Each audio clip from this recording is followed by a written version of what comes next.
Walter, what are you talking about, darling? You are better looking now than you were. I swear it. And so am I, Walter. I said, and so am I, Walter. God'll get you for this. The late Bea Arthur, today on Pop Goes the Culture.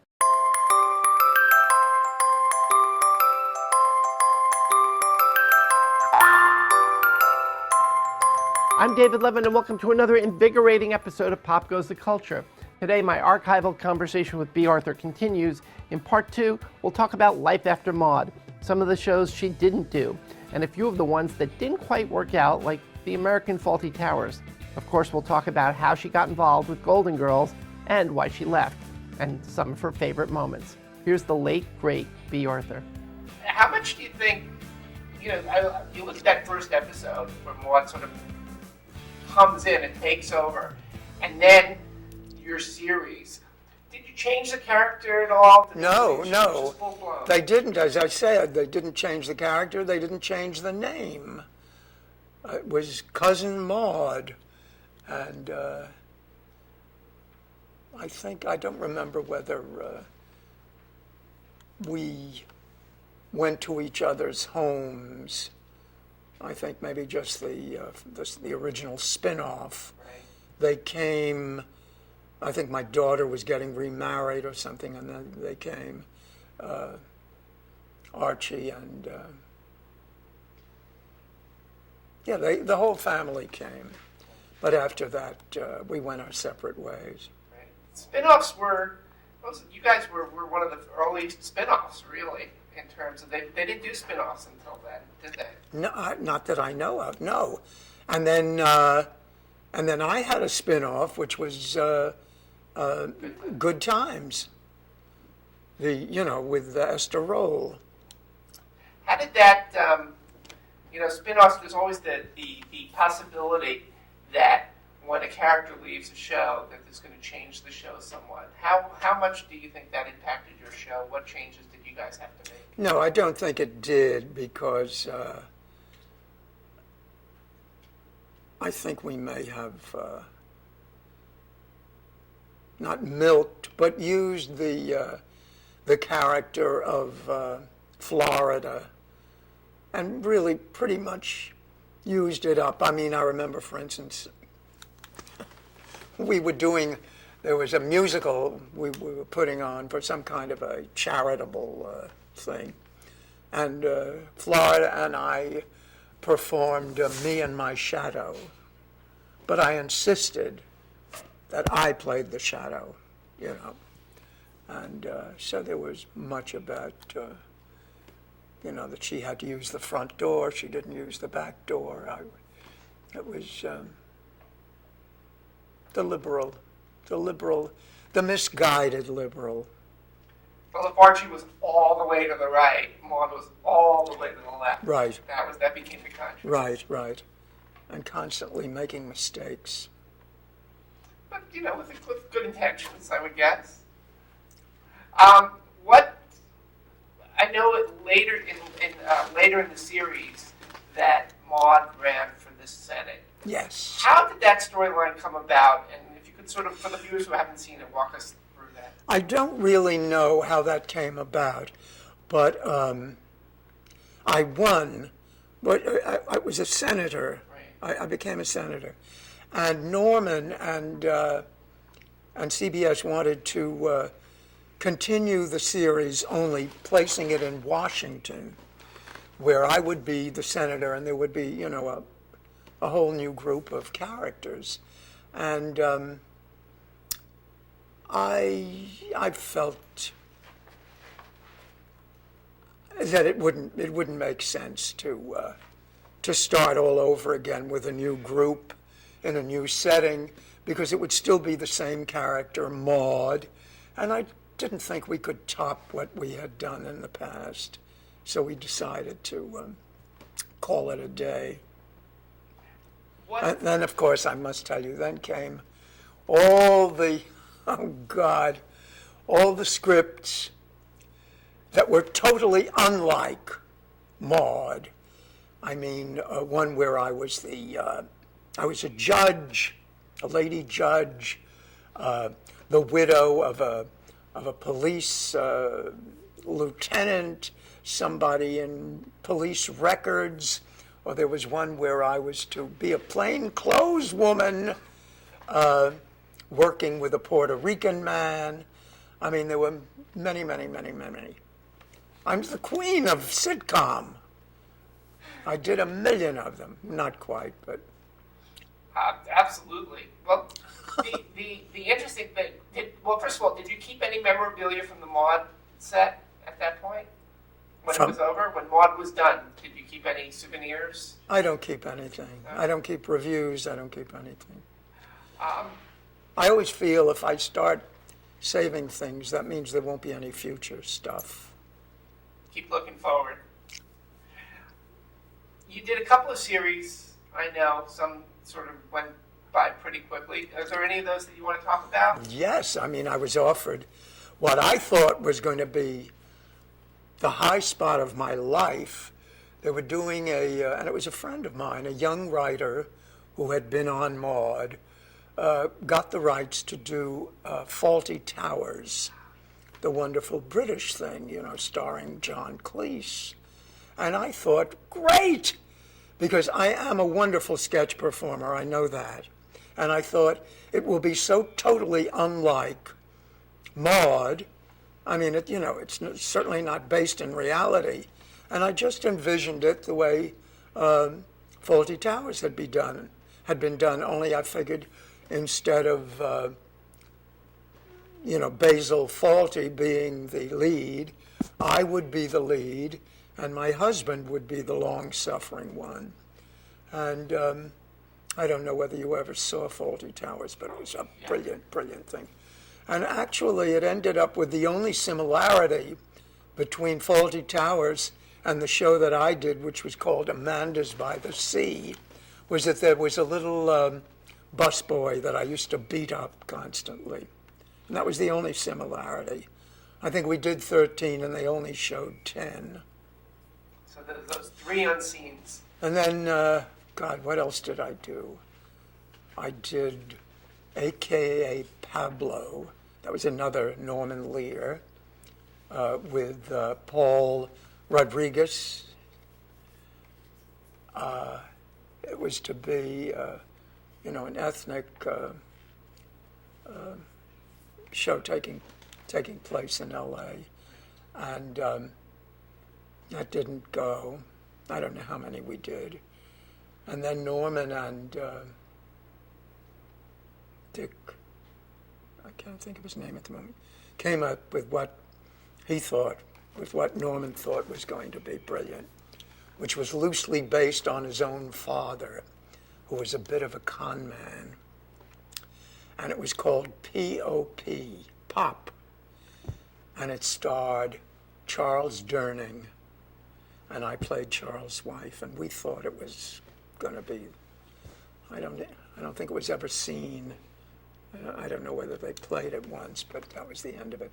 I'm trying to think, did I do anything else, any other? No, that was my sitcomdom. How did you get involved with Golden Girls? Oh, God, this is so funny.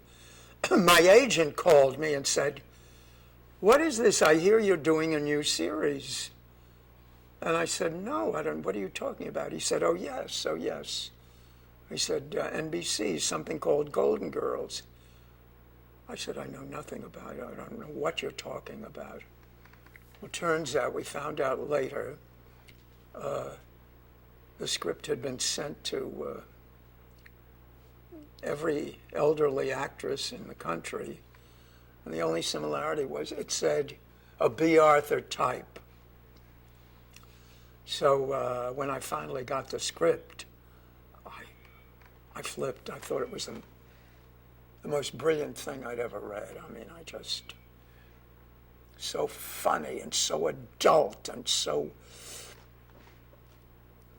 daring, I just loved it. And at the time, I didn't even think, will it make a series? Because I didn't know that I wanted another series. I hate having to get makeup every fifth day, clothes and hair and the whole thing. And I just thought, oh, I must do this show. It is so brilliant. And God, we had no idea we did it, and of course it took off. I loved it. I loved it. I think to this day, well, the characters of Dorothy and her mother, played by me and Estelle, I think was one of the great comedic duos that has ever been done. I think it ranks right up there with Laurel and Hardy and everybody else. I mean, the absurdity of the love-hate relationship, besides the difference in size, you know, little Estelle and Tom, it was just, it was brilliant. It was brilliant. And I love the way they, on the very first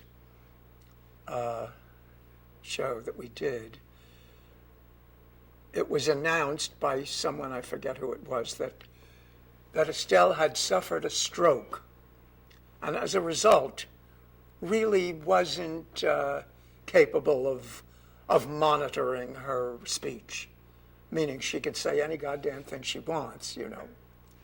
And oh, what an experience that was. Fun for the writers. The writers were so brilliant, so brilliant.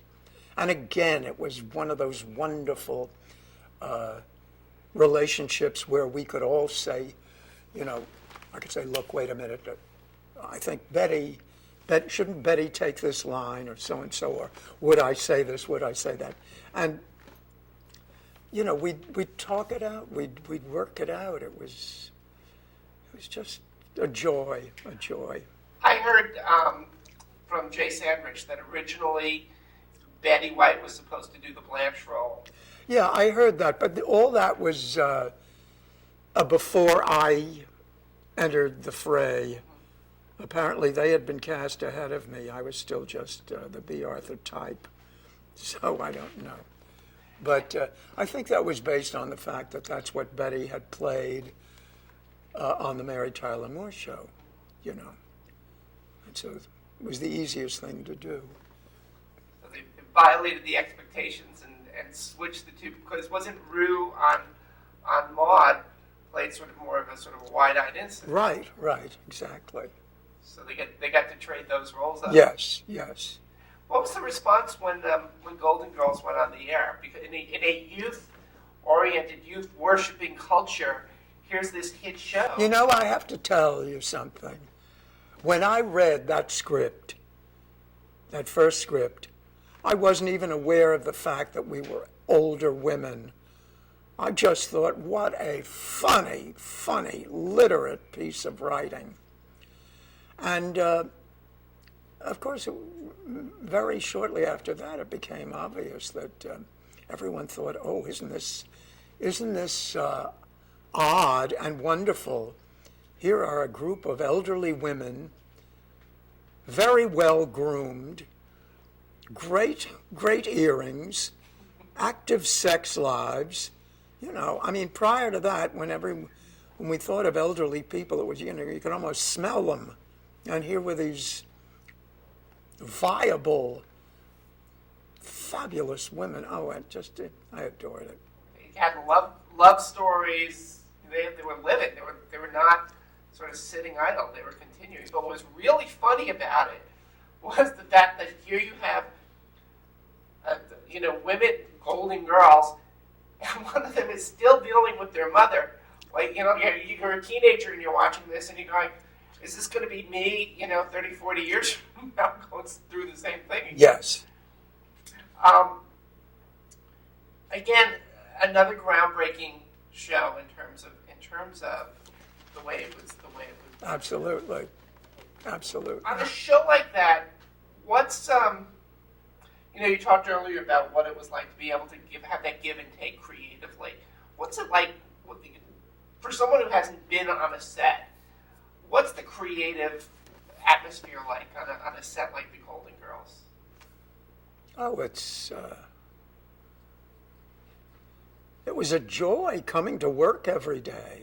I mean, on the day when we would read the script, there'd be applause. We knew what we had. We knew that it was a cut above anything else on the air. It was, without a doubt. I do want to say that everyone connected with Golden Girls was not a genius, but damn close to it, including our costume designer, who dressed each of us in terms of the characters that we were playing so brilliantly. And of course, I remember one of my very favorite episodes was when Sophia had entered the two of us in a mother-daughter beauty contest at Shady Pines. And for the talent section, we did Sonny and Cher doing I Got You, Babe. And I remember Judy Evans, this brilliant costumer, had little Estelle, it was kind of a furry jacket with a mustache, and I had black hair down to my behind, it was fabulous. It was just everything. Every day was so meaningful and making us put a little more effort into something, you know what I mean? That's all we've got time for now. Next time, Bea Arthur talks about Norman Lear and the few times that she was unhappy with Maude episodes, how she changed her life to become Maude, what it's like to be famous after you get a TV show, and how she felt about doing the famous Maude abortion episode.